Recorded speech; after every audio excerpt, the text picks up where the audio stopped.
आज की कहानी में हम पढ़ेंगे भी और सुनेंगे भी, जिसमें ये कहानी है लालची सास की।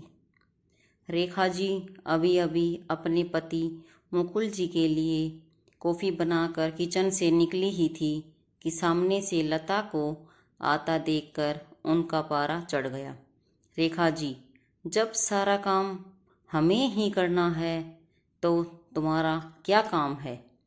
यहाँ तुम्हें पता नहीं है कि हमें सुबह उठते ही कॉफ़ी पीने की आदत है। लता, माँ जी मैं आ ही रही थी, लेकिन रवि को जल्दी ऑफिस जाना था। उनके कपड़े प्रेस करने में टाइम लग गया। रेखा जी, बस हर बात में बहाना पहले ही तैयार रहता है। लता को शादी करके आए अभी केवल 4 महीने ही हुए थे। यहाँ आकर उसे ऐसा लगने लगा था जैसे किसी जेल में आ गई है। उसे कहीं जाना हो तो परमिशन लेनी पड़ती थी, कोई गलती हो जाए तो पनिशमेंट मिलता था। सास ससुर और पति तीनों ही एक सुर में उसका विरोध करते थे। कभी कभी तो मन करता था कि यहाँ से भागकर अपने पापा के घर चले जाएं, लेकिन पापा हार्ट के पेशेंट हैं। यह सब उन्हें पता लग गया तो न जाने क्या अनर्थ हो जाएगा। यही सोचकर सब बर्दाश्त करती रहती थी। लता ने जल्दी जल्दी सबके लिए नाश्ता बनाया। उसके बाद रवि को टिफ़िन पैक करके दे रही थी, तभी रवि ने आवाज़ दी, रवि, लता क्या कर रही हो? इतना टाइम नहीं है मेरे पास। कार चला के नहीं जाना है, मेट्रो में कितना समय लगता है तुम्हें पता है? जरा सा लेट पहुंचो तो ऑफिस में सुनना पड़ता है। रवि की एक एक बात इस बात की ओर इशारा था कि उसके पिता ने कार नहीं दी थी, लेकिन वह अब सब सुन लेती है। पिता को कैसे बताए कि जिन्हें आपने उसका जीवन साथी चुना था वह पैसों का लालची है। एक दिन शाम को रवि घर आया तो उसने अपने पापा से बात की, रवि अब मुझसे नौकरी नहीं होती।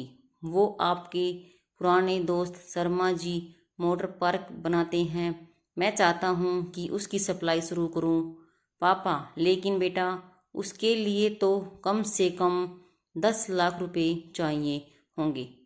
वो कहाँ से आएंगे? रवि, वही सोच रहा हूँ। तभी लता चाय बनाकर लाती है। रवि, लता तुम अपने पापा से कुछ पैसे उधार ला सकती हो। लता का सबर जवाब दे चुका था। रोज रोज के तानों से दुखी होकर उसने जवाब दिया, लता, रवि, मेरे पिता के भरोसे मत रहना। उन्होंने मेरी शादी करके अपना फर्ज पूरा कर दिया। अगर आपको नौकरी करने में दिक्कत है तो मुझे जॉब करने दो, दोनों मिलकर कमाएंगे। यह सुनकर रवि का पारा चढ़ गया। रवि, क्या बकवास कर रही हो? ज़्यादा जुबान चलने लगी है। लता, रवि, मैं बहुत बर्दाश्त कर चुकी हूँ, इसलिए मैंने जॉब करने का फैसला किया है। रवि, नहीं, हमारे घर में यह सब नहीं होता। तुम्हें जॉब करनी है तो अपने घर चली जाओ। लता, मुझे पता था आप यही कहेंगे। मैंने वकील से बात कर ली है, मैं जल्द ही तलाक ले लूँगी। यह सुनकर रवि और उसके पिता के हाथ पांव फूल गए। तभी रेखा जी वहाँ आ गई। रेखा जी, देख लिया बहू को सिर पर चढ़ाने का नतीजा। निकाल दे इसको घर से बाहर। लता, ठीक है, मैं पुलिस को फ़ोन कर देती हूँ। आप मेरा सारा सामान और दहेज वापस कर दीजिए, साथ ही हर महीने अपने पति की कमाई का आधा हिस्सा मैं कोर्ट से ले लूँगी। इस मकान में भी मेरा हिस्सा है, आधा मकान मेरे नाम कर दीजिए। रेखा जी, सुनो, ये क्या कह रही है? मुकुल जी, बेटी ऐसी बातें क्यों कर रही है? आज के बाद हम तुझसे कभी कुछ नहीं कहेंगे। तू अपने कमरे में जा। लता, नहीं पापा जी, बहुत बर्दाश्त कर चुकी हूँ। अब मुझसे ये दिन भर के ताने बर्दाश्त नहीं होते। आप लोग इतने लालची होगे, ये मैंने कभी सपने में भी नहीं सोचा था। रेखा जी, इसके बाप को फ़ोन करके बुलाइए। इसके मुंह लगने से अच्छा है उसने डायरेक्ट बात करते हैं उनसे डायरेक्ट बात करते हैं।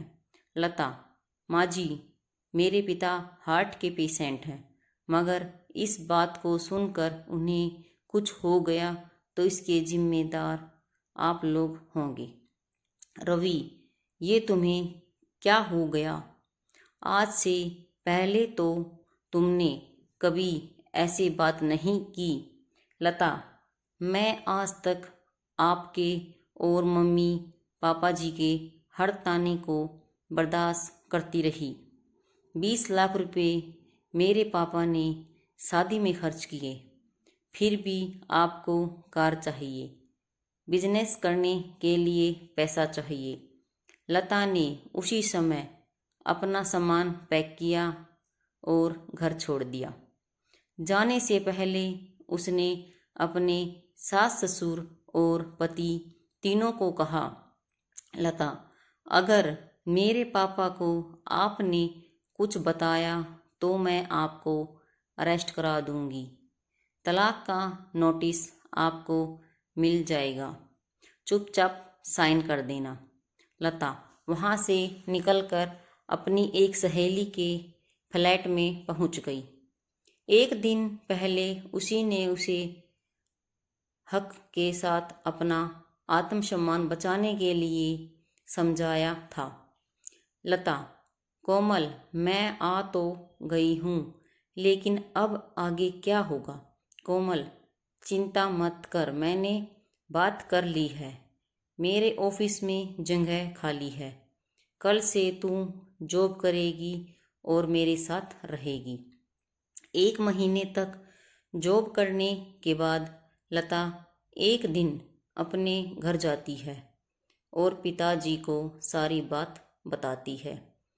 उसकी बात सुनकर उसके पिता कहते हैं, पिता, बेटा, मुझे तूने क्यों नहीं बताया? लता, पापा, आपने मेरे लिए बहुत कुछ किया है। अब मैं आपको परेशान करना नहीं चाहती थी। पिता, बेटी, मैं इतना कमज़ोर नहीं हूँ, तू चिंता मत कर, घर आ जा। लता, नहीं पापा, मुझे कुछ समय दीजिए, अपने पैरों पर खड़ा होने दीजिए, अपनी एक पहचान बनाने दीजिए। और कुछ ही महीने केस चलने के बाद रवि और लता का तलाक हो गया। रवि को पूरा दहेज और 30 लाख रुपए देने पड़े। साथ ही हर महीने अपनी सैलरी का एक हिस्सा वह कोर्ट में जमा करवाता था। लता अब आज़ाद हो गई थी। इस तरह लता ने हिम्मत दिखाकर अपने आप को आज़ाद किया और साथ में अपने पापा का भी ध्यान रखा और उनका इलाज भी करवाया। धन्यवाद। अगर आपको हमारी कहानी अच्छी लगी हो तो वीडियो को लाइक, शेयर, सब्सक्राइब